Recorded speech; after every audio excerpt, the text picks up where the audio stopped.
ឯកឧត្តមបណ្ឌិត John Narrett អរដ្ឋលេខាធិការក្រសួងសេដ្ឋកិច្ចនិងហិរញ្ញវត្ថុនិងជាអគ្គលេខាធិការក្រុមប្រឹក្សាជាតិគាំពារសង្គមបានឲ្យដឹងនៅថ្ងៃទី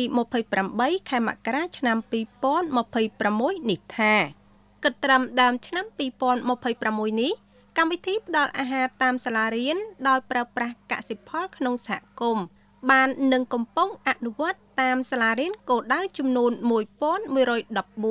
ក្នុងតំបន់មានភាពងាយរងគ្រោះនិងអសន្តិសុខស្បៀងដោយក្នុងនោះក្រសួងអប់រំយុវជននិងកីឡាអនុវត្តកម្មវិធីនេះនៅសាលារៀនគោលដៅចំនួន816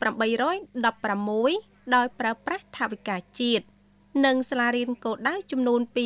298ផ្សេងទៀតកំពុងអនុវត្តដោយកម្មវិធីស្បៀងអាហារពិភពលោកកម្មវិធីនេះកំពុងត្រូវបានអនុវត្តតាមបណ្ដាខេត្តចំនួន10រួមមានខេត្តសៀមរាបកំពង់ធំព្រះវិហារបាត់ដំបងស្ទឹងត្រែងបន្ទាយមានជ័យកំពង់ចាមកំពង់ឆ្នាំងពោធិ៍សាត់និងខេត្តឧត្តរមានជ័យដោយមានសិស្សានុសិស្សទទួលផលសរុបចំនួនប្រមាណ30,000 នាក់ឯកឧត្តមបណ្ឌិត John Narrett បានបន្តថាកម្មវិធីផ្ដល់អាហារតាមសាលារៀនដោយប្រើប្រាស់កសិផលក្នុងសហគមន៍ត្រូវបានចាប់ផ្ដើមអនុវត្តតាំងពីឆ្នាំ1999មកក្នុងគោលបំណងរួមចំណែកដល់ការអភិវឌ្ឍមូលធនមនុស្សតាមរយៈការផ្ដល់អាហារចម្អិនក្តៅៗមានជីវជាតិដល់សិស្សនៅតាមសាលាបឋមសិក្សាសាធារណៈសាលារដ្ឋក្នុងតំបន់ដែលមានអសន្តិសុខស្បៀងមានភាពក្រីក្រច្រើន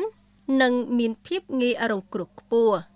កម្មវិធីនេះបានចូលរួមលើកកម្ពស់កម្រិតអាហារូបត្ថម្ភបង្កើនអត្រាចុះឈ្មោះចូលរៀនជំរុញសិស្សានុសិស្សឲ្យមកសាលារៀនបានទៀងទាត់កាត់បន្ថយការបោះបង់ការសិក្សាព្រមទាំងរួមចំណែកដល់ការលើកកម្ពស់សេដ្ឋកិច្ចនិងសមត្ថភាពនៅក្នុងសហគមន៍ផងដែរ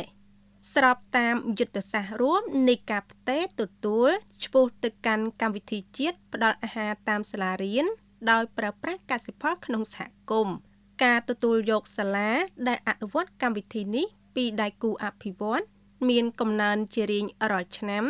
ដើម្បីប្រែក្លាយកម្មវិធីនេះជាកម្មវិធីជាតិដែលអនុវត្តទាំងស្រុងដោយក្រសួងអប់រំយុវជននិងកីឡានៅត្រឹមឆ្នាំ2028